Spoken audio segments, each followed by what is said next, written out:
আসসালামু আলাইকুম। আজকে আলোচনা করব শ্রীলঙ্কার নতুন অধ্যায়। একটা সময় ছিল শ্রীলঙ্কা মাহালা জয়াবর্ধনে, তিলকারত্নে দিসাল, সনাথ জয়সূরিয়া, কুমার সাঙ্গাকারা, অরবিন্দ ডি সিলভা। এই যুগের আ এই যুগটা যখন শেষ হয়ে যাচ্ছিল, ওই যুগে আসছিলেন অ্যাঞ্জেলো ম্যাথিউস, রঙ্গানা হেরাত। ওর সাথে আরো ছিলেন মুতিয়া মুরলীধরন, চাবিন্দা বাস তারা ছিলেন। এই যুগটা যখন শেষ হয়ে গেছিল, মুতিয়া মুরলীধরনের জন্য রঙ্গানা হেরাত চান্সই পাচ্ছিলেন না দলে। তিনি অবসরের পরে রঙ্গনা হায়াত বিশ্বের একজন সেরা বোলারে পরিণত হয়েছিলেন। তো যুগে শ্রীলঙ্কার অনেক ভালো ক্রিকেটার জন্ম হয়েছে। কিন্তু এখন দ্বিতীয় অধ্যায় বলার কারণটা হলো অনেকগুলো কারণ সেখানে পরিলক্ষিত হয়। দ্বিতীয় অধ্যায় আমি কেন বলব?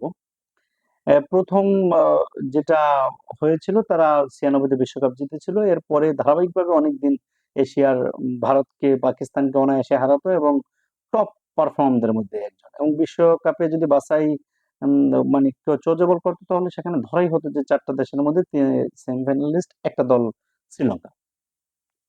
কিন্তু এখন বিগত কয়েক বছর যাবৎ শ্রীলঙ্কা দেখা যায় বাংলাদেশের সাথে হারে বা আদার্স অন্য ছোট দেশের সাথেও অনায়াসে, আফগানিস্তানের সাথে বা আয়ারল্যান্ডের সাথেও কিছু ম্যাচ, জিম্বাবুয়ের সাথে ছোট দেশের সাথে কিছু ম্যাচ হেরে যাচ্ছিল এবং কিছু না মোটামুটি ওরা পারফর্ম করতে পারতেছিল না। এখন ওদের আসলে নতুন জয়ের মহানায়ক কিছু আছেন। নতুন জয়ের মহানায়ক যারা আছেন, আ দেখা যায় এখন যারা আসছেন মোটামুটি সবাই পারফর্ম করছেন এবং পূর্ববর্তী ম্যাথিউস এখন বর্তমানে এখনো দলে আছেন। তিনি এখন খুব ভালো খেলতেছেন। মানে খুবই ভালো খেলতেছেন। তা আমি আসলে যে ব্যক্তিকে নিয়ে শ্রীলঙ্কা নিয়ে কথা বলতে আসছিলাম তিনি হলেন নতুন যুগের মানি ডিপেন্ডেবল, নতুন যুগের সাঙ্গাকারা, নতুন যুগের জয়াবর্ধনে বলতে পারি আরকি। সেটা হলো কামিন্দো মেন্ডিস।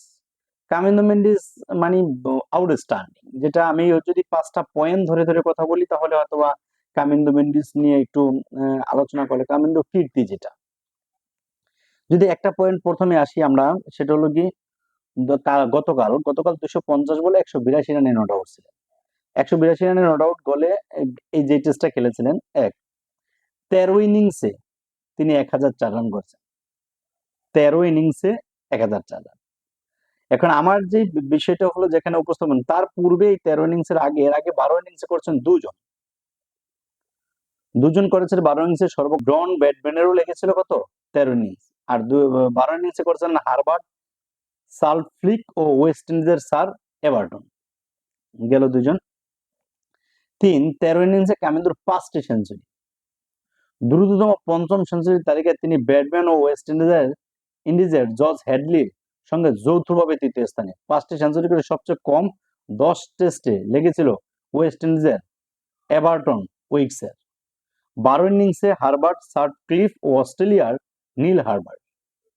তার মানে এই তথ্যগুলোর মাঝে আরো একটা জিনিস আছে। অভিষেকে টানা ৮ টেস্টের প্রতিটিতে ৫০ করার বিশ্ব রেকর্ড কামিন্দুর।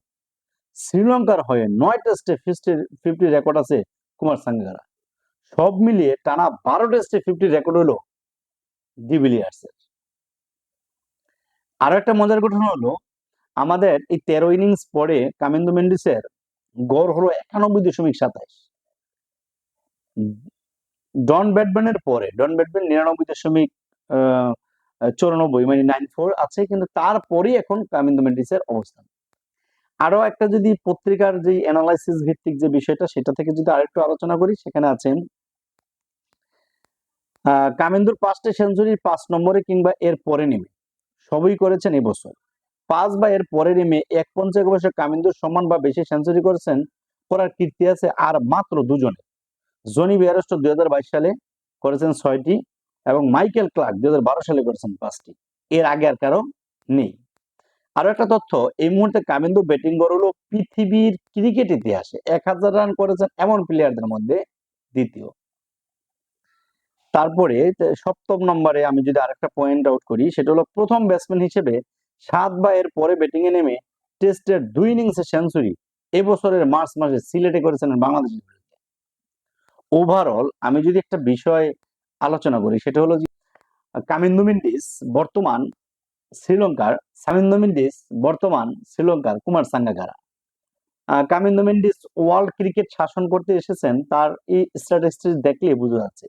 টেস্টে তিনি অপ্রতিরোধ্য হয়ে যাচ্ছেন এবং তিনি যা খেলছেন কালকের ম্যাচটা আমি খুব ভালোভাবে মনোযোগ সহকারে দেখলাম অ্যানালাইসিস করার জন্য। দেখলাম যে নিখুঁত খেলা, মানে একদম ফুল ফুল ফেসে খেলা, লিফট করা, যে শর্ট বল যেগুলো খেলা দরকার সেগুলা খেলা, শর্ট সিঙ্গেল নেওয়া, ডাবলস নেওয়া, ট্রিপল নেওয়া, খুবই দুর্দান্ত।